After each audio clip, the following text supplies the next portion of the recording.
I am Upasana, and today I am joined here with Samuli Shintami. He is an occupational health psychologist who is an expert and specialized in neurodiversity, burnout prevention, and healthy brain work.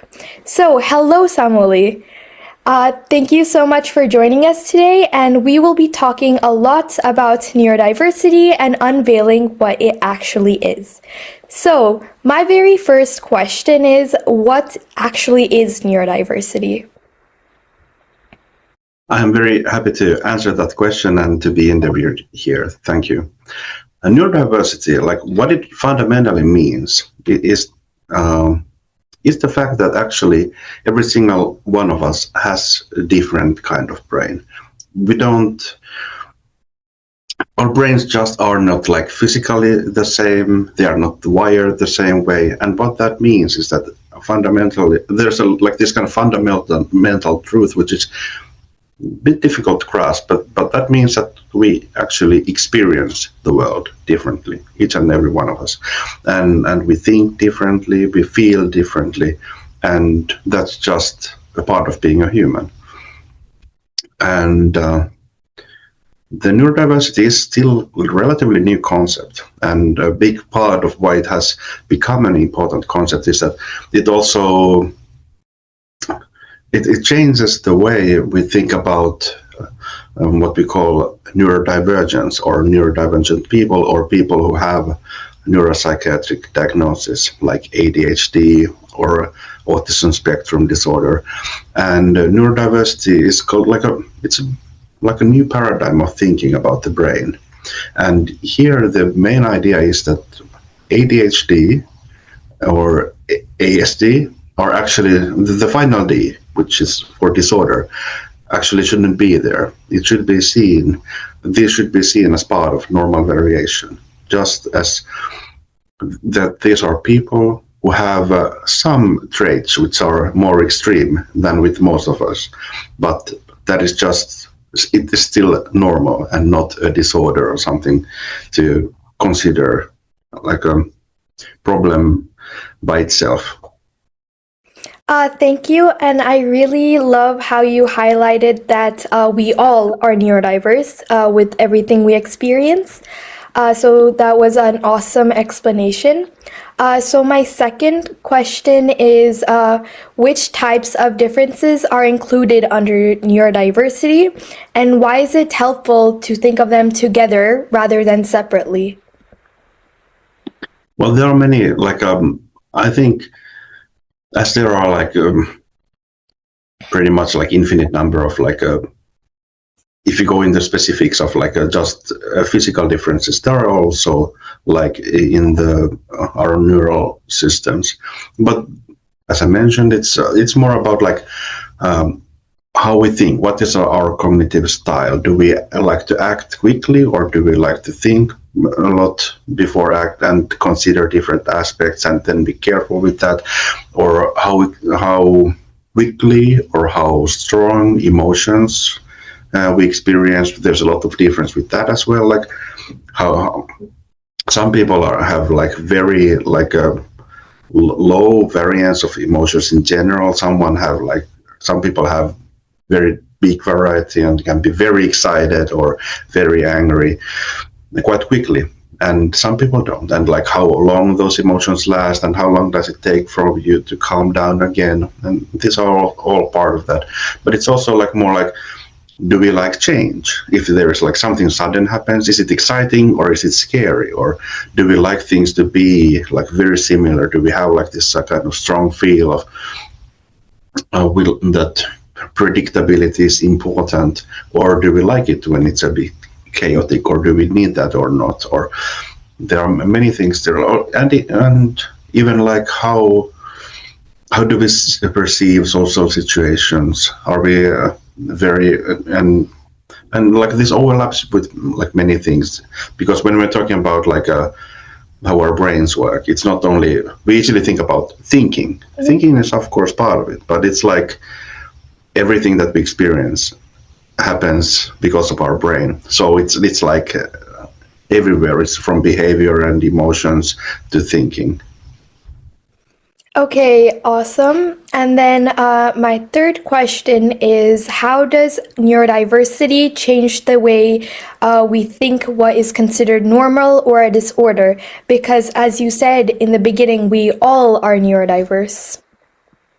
Yeah, it should have like a fundamental change to that, so that we wouldn't think of ADHD or autism as disorders, or like other conditions as disorders, but more of a just part of the normal variance of what it is to be a human. And that also means that it's not like we have to cure these people, because it's not an illness. It's not something that has to be cured. It's more about, okay, maybe these people would benefit from learning some skills, how to cope with some things better. But then the big question is also like, okay, if this is not a disorder, maybe there's something that we could do, like as a society or as a school or a workplace, like what could we do to make it more accessible and more inclusive for these people, rather than how to make them fit something that they really don't fit that well. So because the reasoning for the disorder part of this diagnosis is that it causes problems for them in their lives. And that is, of course, true. But many of those problems are actually not problems of these people, like as individuals, but it's about the match with the environment and how big of a gap there is. So yeah, I think it's a big change and a fundamental change in the way we think about these things. All right. That was really awesome. And I found some of the points you've made really important and something that schools and workplaces should really consider. So now let's talk more behind the science with neurodivergent brains. Starting with, what does neuroscience tell us about how neurodivergent brains differ?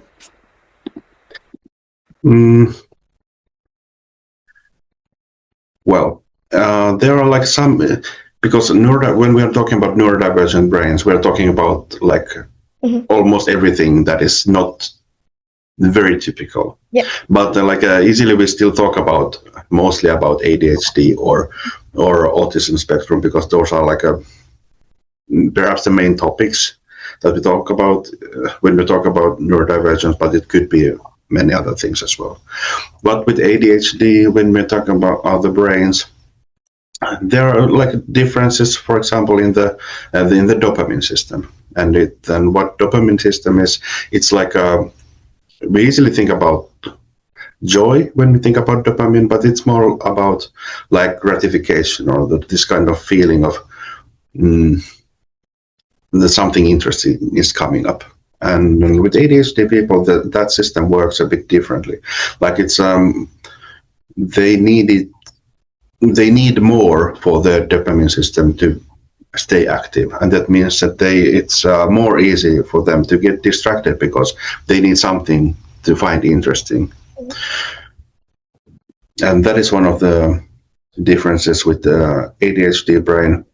But in general, there are also structural changes in like how the firing is, and then there are differences in the gray and white matter, and then there are some areas which are like bigger or smaller in different conditions as well. So there are many changes, but it's also important to clarify that we cannot do a brain scan of person and look at that and see, okay, this is an ADHD person or this is not an ADHD person. It's not at that level. So it's not like the brain is here very important, but it's not like some kind of thing that we can just find looking at brain images.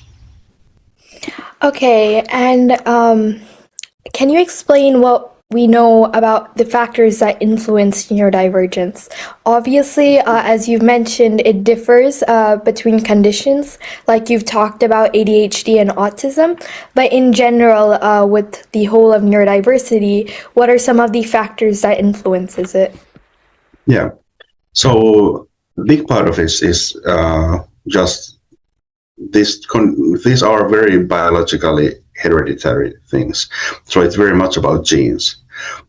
And it also means that if you have ADHD, for example, it's quite probable that your close family also has some kind of traits that are similar. And here again, it's not like there's ADHD people and there's non-ADHD people. ADHD, as I mentioned, like it's about having certain kind of traits and having enough of those traits, and then that causing you enough difficulties in life. That's when you get the diagnosis. But there are many other people who have like significant traits which are very similar to ADHD, but maybe not enough to get a diagnosis, or they don't need a diagnosis anyway. So for these people, it's very common for their parents to have like similar traits, or it's not even uncommon for this kind of situation to happen when a child experiences some kind of difficulties at school, for example, and they start to look into it in healthcare, and they get an ADHD diagnosis. And then when the parents are like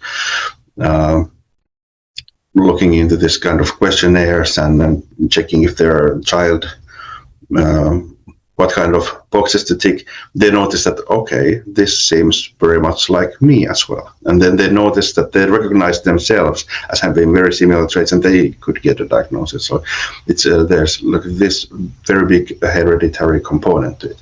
But it could also, there are other things that can happen during pregnancy that can increase the probability of certain types of neurodivergence. And again, it depends on like what all we consider, like what are we talking about when talking about neurodivergence. If I talk about also about like a bigger, like a developmental intellectual disabilities or that kind of things, or some forms of autism, there are like a certain like a health related or infections during pregnancy that can affect that, or difficulties in birth, which can also cause changes in how the brains work. And that this, of course, also some kind of neurodivergence. Okay, and so one thing we hear a lot in school environments is neurodiversity, since nowadays many students are being diagnosed with certain conditions. So how do neurodivergent traits impact attention and learning within school environments and other environments?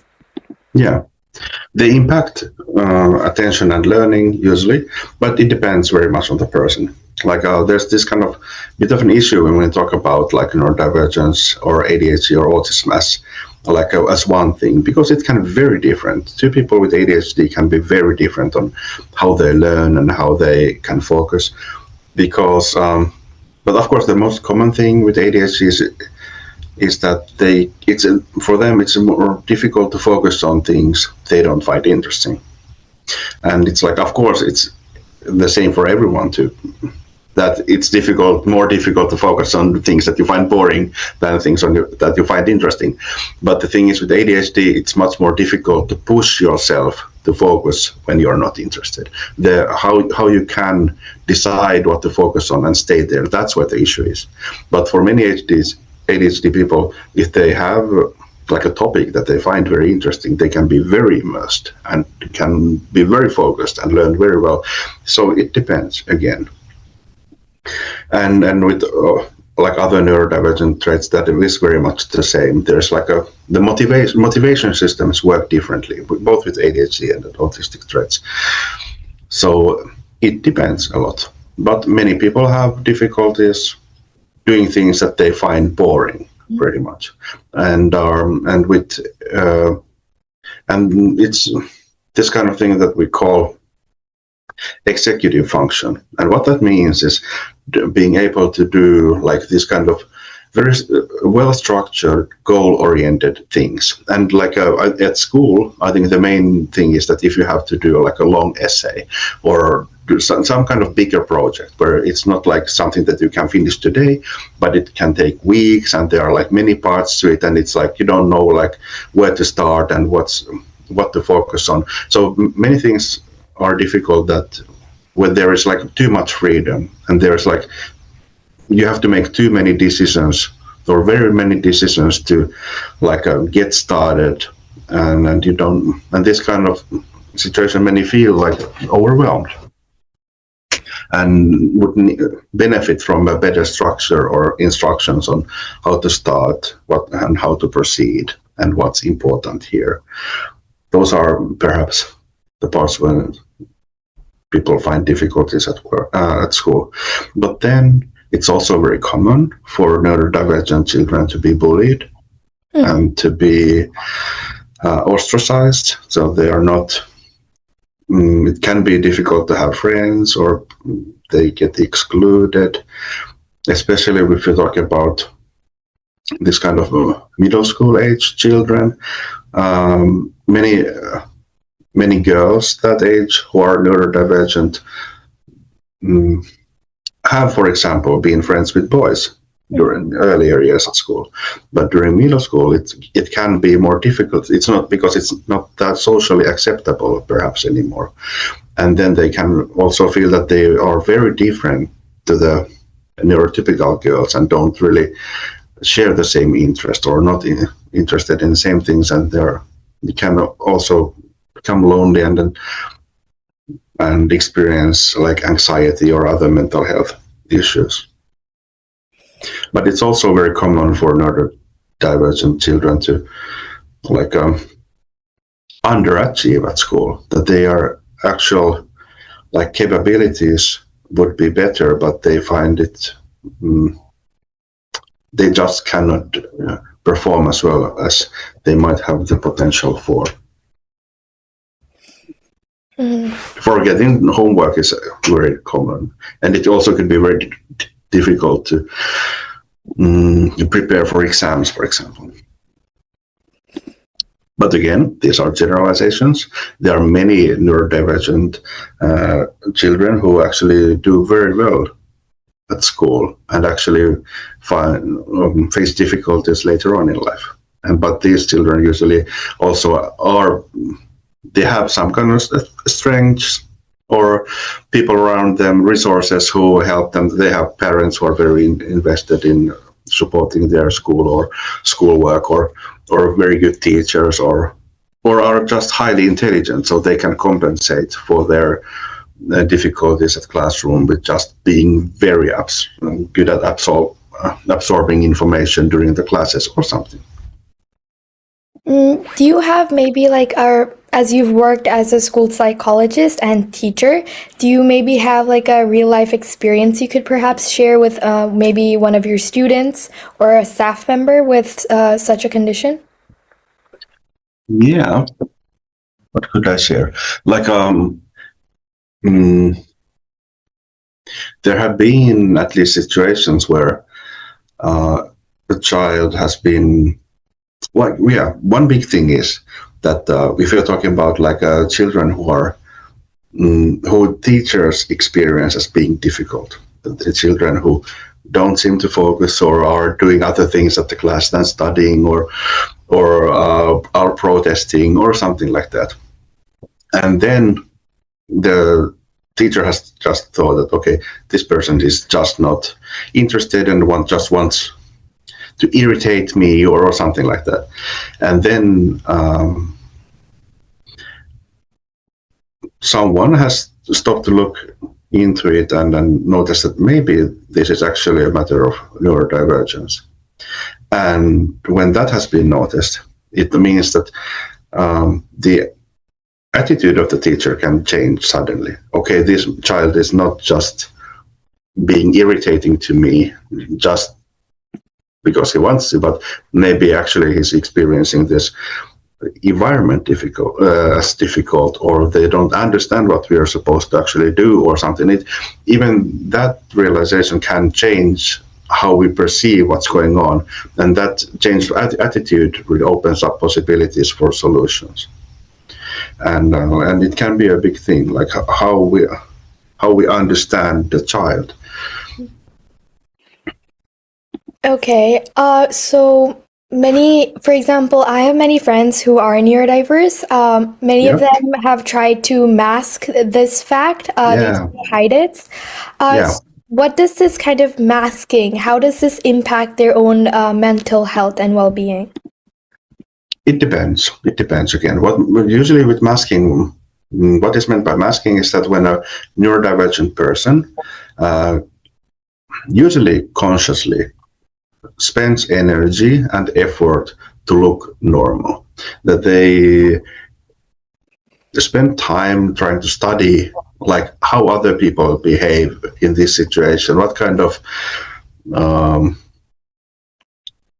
faces they make or what kind of gestures they make and what is considered like normal or here, and then they try to consciously mimic that so that they wouldn't stand out. It's very much about not standing out or not seeming weird, and this is especially common for girls. And in like a one perspective, it's like a important skill to be able to like blend in.